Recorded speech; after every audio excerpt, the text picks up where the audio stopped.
President Bola Ahmed Tinubu has directed a thorough investigation into the alleged transfer of 585.189 million naira grant meant for vulnerable groups in Akwa Ibom, Cross River, Ogun, and Lagos states into a private account by the Minister of Humanitarian Affairs and Poverty Alleviation, Betta Edu.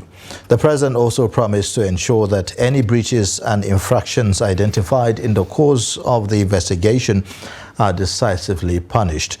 A viral document signed by Edu and directed to the Office of the Accountant General of the Federation revealed that the minister directed the disbursement of 585.189 million naira into one Bridget Mojishola Oniyelu's private account. The leaked document revealed that the money was paid into Oniyelu's account. In a statement on Sunday, the Minister of Information and National Orientation, Mohammed Idris, said that the government was aware of concerns raised by the public on the alleged fraud. He said that President Tinubu had directed that a comprehensive investigation be carried out into the matter and appropriate punishment meted out. The minister advised the public to shun unverified narratives as regards the matter and rely on the information from the ministry. Now, earlier we spoke to Sunday Amos, founder, Clearview Integrity Foundation. He shared his perspective on the development. But Nigerians should not expect anything from this investigation. Nothing will come out of it. They will do the investigation and the usual silence will follow. Nothing will happen to the minister. Nobody's head will roll. And at the end of the day, they know that Nigerians will forget about it and life will continue. So as far as I'm concerned, this whole talk about investigation is a media hype. And I believe that nothing, absolutely nothing is going to come out of it. That's rather very pessimistic for you. Yeah, it may be pessimistic, but it has historical antecedent. I'm a realist, my brother. 8 years of Buhari, there's nothing that we've not seen. There's nothing we did not hear. There is no level of corruption that we have not seen in the 8 years of Buhari, and it is the 8 years of Buhari that produced this particular government. And how did this government come to power? Through what electoral process? Was it clean? The kind of people that are now in government, is it a surprise? When you have even people like Ganduje as the national chairman of APC, despite all the antecedents.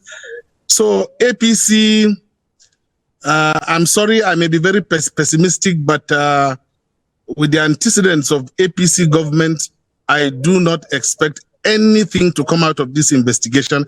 And this is just one incident of somebody who violated the 11th commandment. Thou shalt not be caught. The ones that have not been exposed, I'm sure if we hear about it, this one may even be a child's play. So I may be pessimistic, but I will be happy to be proved wrong. Nothing will come out of it. This is despite all assurances given by President Bola Ahmed Tinubu that under him there will be a strict monitoring of all his lieutenants working with him, and that his administration is different. It's not going to tolerate any form of, indiscipline. Well, my position is that of the proverbial African dog who was asked about the party taking place in their house. And the dog replied, I'm yet to see it on the ground. So all the promises, all the assurances, I'm yet to see any of them on the ground. So unless and until we begin to see this, I will do this, I will do that. Buhari kept saying, we will, till the last day he kept, we will do this, we will do that. So it's not about assurances. The Tinubu should keep quiet and let us see it. Let the doing do the talking. Okay, so as long as we keep hearing the promises, until we see it on the ground, people like me will not believe that he will do anything about it, especially with his antecedents. Okay, now where do you think that the administration should focus in terms of dealing with this kind of practices.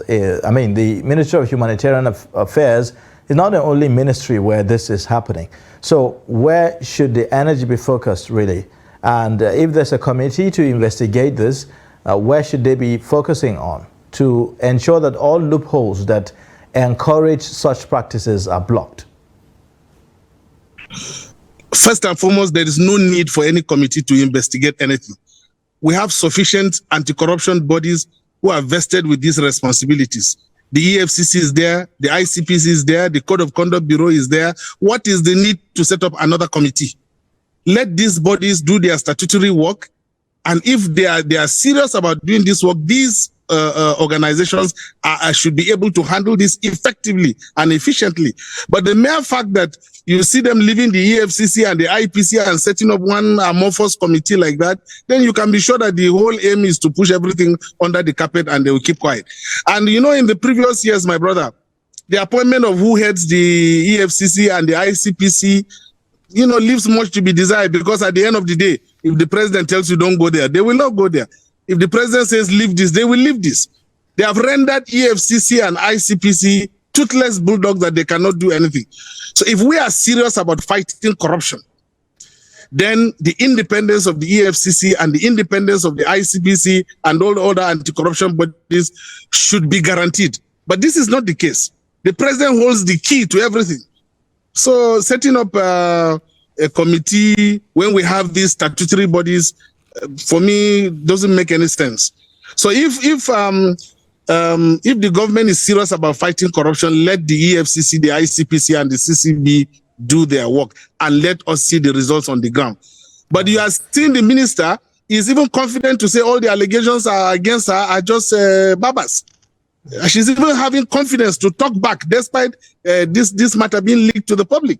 It tells you the level of impunity that is even in this government. All right, well, so again, my outlook may seem very pessimistic, but my outlook is rooted in history in this APC government. In the meantime, latest development reaching us indicates that the President Bola Ahmed Tinubu has suspended the Minister of Humanitarian Affairs and Poverty Alleviation, Dr. Betta Edu, from office with immediate effect. The President further directs the Executive Chairman of the Economic and Financial Crimes Commission to conduct a thorough investigation into all aspects of the financial transactions involving the Federal Ministry of Humanitarian Affairs and Poverty Alleviation, as well as one or more agencies thereunder. The suspended minister is been directed to hand over to the Permanent Secretary of the Federal Ministry of Humanitarian Affairs and Poverty Alleviation, and she is further directed by the President to fully cooperate with the investigating authorities as they conduct their investigation. The President has also tasked a panel that is headed by the Coordinating Minister of the Economy and Minister of Finance to, among other functions, conduct a comprehensive diagnostics on the financial architecture and framework of social investment programs with a view to conclusively reforming the relevant institutions and programs in a determined bid to eliminate all institutional frailties for the exclusive benefit of disadvantaged households and win back lost public confidence in the initiative. Meanwhile, a former Minister of Humanitarian Affairs, Disaster Management and Social Development, Sadia Umar Farouk, has finally submitted herself for investigation at the headquarters of the Economic and Financial Crimes Commission in Abuja. The ex-minister, who is being probed over the sum of 37.1 billion naira that was allegedly laundered under her watch through a contractor, James Okwete, arrived at the EFCC office on Monday morning. She was billed to face the crack detectives of the EFCC around 10 a.m. last Wednesday over alleged fraud, but was absent, citing health challenges.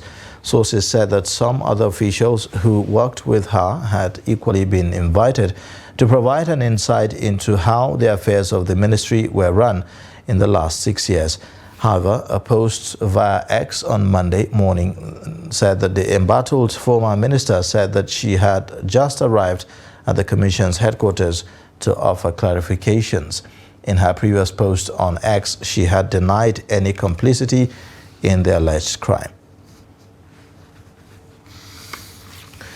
The Nigerian Air Force says its airstrikes have neutralized terrorists at Parisu, a location near Sambisa Forest, with similar strikes killing insurgents at Tumbun Agiri within the Tumbuns in the Lake Chad region. NAF, in a statement on Monday, said that the feat followed efforts by the air and ground components of Operation Hadinkai in Borno State, northeast Nigeria. While the Parisu operation was carried out on January 5, 2024, that of the Lake Chad region was executed on January 6, 2024, according to NAF spokesman Edward Gabquet. At Parisu, NAF said that 12 terrorists were neutralized in the strike and their logistics destroyed, thereby degrading their ability to attack soft targets and own troops.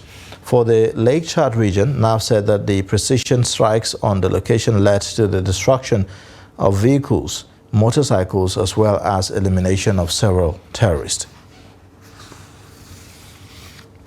The National Inland Waterways Authority has said that the boat accident at Umumu, Anam in Anambra West local government area of Anambra State occurred because the wooden engine rammed into a snag on the water channel and capsized.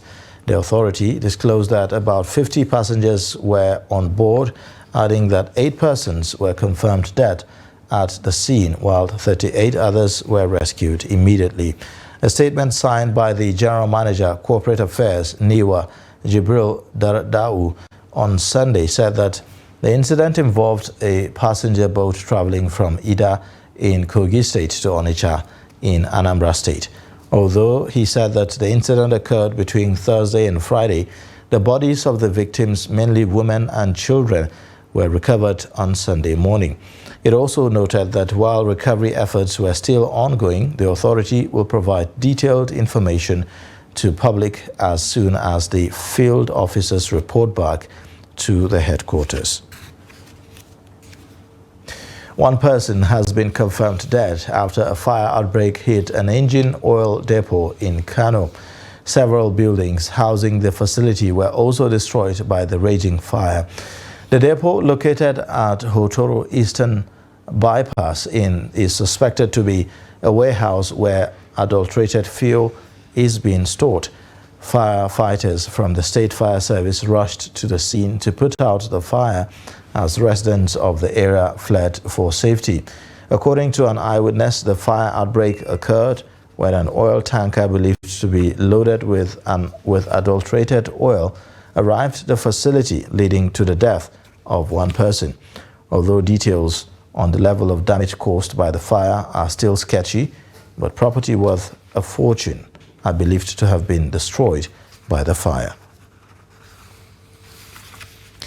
The Supreme Court on Monday affirmed the judgments of the Election Petitions Tribunal and Court of Appeal, upholding the mandate of Governor Hyacinth Alea as the duly elected governor of Benue State. The Apex Court dismissed the appeal by the People's Democratic Party and its candidate in the Benue governorship election, Titus Uba. The Governorship Election Petition Tribunal and the Court of Appeal in Abuja had affirmed the March 18 election in which the Independent National Electoral Commission declared Alea of the All Progressives Congress as winner. In the March 18 election, Alea polled 473,933 votes to defeat his closest rival, Titus Uba of the PDP, who scored 223,914 votes. Now, it has become a tradition for Nigerians and their counterparts world over to make New Year resolutions and say their expectations at the beginning of a new calendar year. In Benue State, residents have continued to pour out their expectations from the government as well as citizens. Trust TV's Jimmy Azande reports. Most of the Benue residents are concerned with the insecurity crisis in the state, with growing number of victims who have become burden to individuals who are directly or indirectly close to them. Yes, the IDPs in Benue State should go back to their lands, because I believe they were more productive in their own ancestral lands. What the government should do is ensure there's security, and then create an enabling environment for the economy in those places to thrive. Those that want to go to farms should have security to go to farms. Any policy towards supporting them should be geared towards resettling them, should be geared towards building the security of the villages, should be geared towards giving them interventions that will be more long-lasting than immediate solutions. They say in spite of the government's efforts thus far, everyone must participate in the process of finding lasting peace in the state and the country at large. When there is peace, not only one person that is going to enjoy the peace. When there is conflict, it's not only one person or a particular set of people that will be affected. And that is why it's the multi-sectoral issue. That is why it's something that all of us, we need to collaborate. That at the end of the day, the importance of this kind of collaboration is that you leverage on the strength of others, and then you cover the weaknesses of others when you work together. Other residents expect the youth, who are the working force of the society, to invest their energy in profitable ventures for economic development. Young people, precisely, should disabuse their minds from some of these unprofitable ventures they have indulged in, particularly referring to issues of politicking. It's not one is not saying they should not indulge into politics, but then they should be done honorably in such a way that it will not interfere with their own productive capacity, because they have to be productive at this age. 2023 was quite challenging to most citizens, and the expectations are that the government would make 2024 a better year through pro-people policies. Jimmy Azande, Trust TV News, Makurdi. You're watching the news update on Trust TV. Coming up shortly. Are tribal marks disfiguring or for beauty and identity? Find out more after the break. Thanks for staying with us. You're watching the news update on Trust TV. Here's a reminder of our top stories. President Tinubu orders investigation of Beta Edu, vows to punish infractions. Plus, National Inland Waterways Authority confirms 8 deaths in Anambra boat mishap. Now, in other news, the federal government has signed a memorandum of understanding with Saudi Arabia to ensure a seamless Hajj in 2024. The MOU was signed in Jeddah on Sunday in the presence of Nigeria's Foreign Affairs Minister, Yusuf Tugar, and the acting chairman and chief executive officer of the National Hajj Commission of Nigeria, Jalal Arabi. NACON's assistant director of public affairs, Fatima Usara, disclosed this in a statement on Sunday. The move followed reports that Nigerian pilgrims faced numerous challenges, including lack of adequate tent accommodation at Mina and Arafat, substandard tents with unhealthy living conditions and environment, lack of proper medical attention to pilgrims in cases of emergency, and lack of proper transportation, among others, in 2023. The House of Representatives ordered a probe into the matter and also mandated the Committee on Pilgrims' Affairs, when constituted, to conduct a detailed investigation into the several anomalies that emanated from the 2023 Hajj and report back to the House within 4 weeks for further legislative action. The MOU stakeholders believe will address noticeable lapses in the last year's exercise and give Nigerian pilgrims a memorable experience in Saudi Arabia. Tribal marks have traditionally been seen as a way of authenticating one's identity as a member of a particular tribe in the African continent.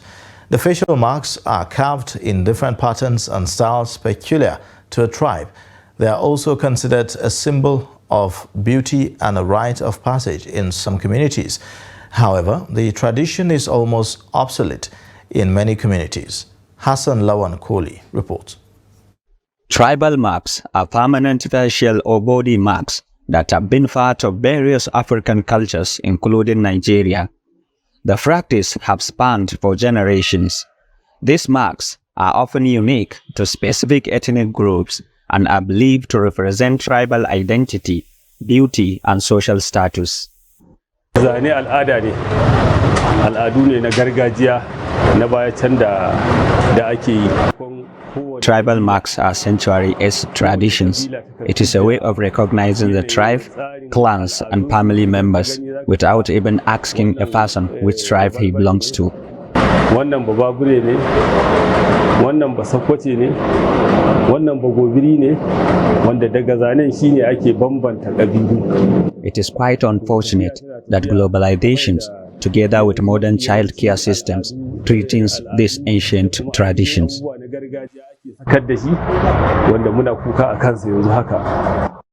In recent years, the practice of tribal marks have faced increasing scrutiny. Many argue that it infringes on individuals' right to make choices about their own bodies, while others point out that it can have physical and emotional consequences for those who bear these marks. Having a tribal mark, to my own understanding, can even, that's what used to lead us to tribalism and ethnic crisis. Because it's true, maybe I can be able to have a relationship with you not knowing that you are from so tribe. But as far as I saw you with a tribal mark, it's easily for me to identify that you are not from my tribe. So as we start grooming something like ethnocentrism, that yes, my ethnic group is more superior than your own. We have tribal marks, but we cannot let our younger ones or our children to have it. It is all tradition that need to be abandoned. While they continue to hold cultural significance for many, there is a growing recognition of the need to protect individuals' rights and well-being. Many African countries have taken steps to discourage the practice of tribal marks. Hassan Lawan Koli, Trust TV News, Gombe. On the foreign scene, Israel has killed a top Hezbollah commander in an airstrike on southern Lebanon. The unidentified commander played a leading role in managing Hezbollah's operations in the south, according to a security official. He was killed in an Israeli raid targeting his car in the south. Hezbollah has lost more than 130 fighters in Israeli shelling on southern Lebanon since cross-border bombardment began on October 7th. The killing further raised fears of the conflict in Gaza spilling over to Lebanon and elsewhere. And in sports news, no fewer than 42 countries will visit Nigeria in March 2024 when the country hosts the first edition of esports qualifiers. The national president of the Nigeria Esports Federation, Agbo Clinton, disclosed this in an interview in Ikom, Cross River State. He said that the qualifiers are to select the number of players who will represent the African continent at the 2024 World Cup billed to hold in China later in the year. Clinton said that esports has been in Nigeria for several years, with the association having offices in all 36 states and Abuja. He said that level of awareness of the game has grown as many no longer play for leisure but for money, adding that esports has come to stay in Nigeria. He said that they have taken part in the National Sports Festival and have understanding with the Federal Ministry of Sports Development, Nigeria Olympics Committee. Clinton also informed that they are members of the Confederation of Africa Esports. And that's a wrap on Trust News Update. You can watch more via all our social media platforms and also on our YouTube live stream. I am Ayuba Ila. Thanks for watching.